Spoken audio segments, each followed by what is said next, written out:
সম্মানিত ভিউয়ার্স, আপনাদেরকে দেখাচ্ছি এবারে আমরা ফিরে যাচ্ছি হিজলা উপজেলা পর্যায়ে প্রাথমিক গোল্ড কাপ ফুটবল টুর্নামেন্ট 2024-এর বালিকা যারা চ্যাম্পিয়ন হওয়ার গৌরব অর্জন করেছে চর কুশিরিয়া সরকারি প্রাথমিক বিদ্যালয়ের দলটি চমৎকার খেলেছে। আমার মনে হচ্ছে বাংলাদেশ নারী জাতীয় ফুটবল দল সাবিনা খাতুনের ক্যাপ্টেন্সিতে যেভাবে চ্যাম্পিয়ন হয় বাংলাদেশ, ঠিক সেভাবেই আজকে আমাদের ক্যাপ্টেন তাবাসসুমের নেতৃত্বে দলটি জয়লাভ করেছে।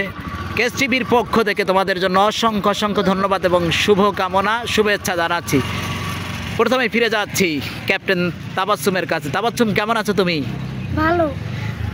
আমি দেখেছি যে তোমার প্রথম অর্ধে অসাধারণ একটি স্কোর ছিল, নিঃসন্দেহে অনেক সেরা একটা গোল ছিল, টপ ক্লাস গোল ছিল এবং তোমার গোলেই কিন্তু শেষ পর্যন্ত চরকুশিরিয়া প্রাথমিক বিদ্যালয় চ্যাম্পিয়ন হওয়ার গৌরব অর্জন করে। মানে তোমাদের একটু জয়োল্লাস দেখতে চাচ্ছি।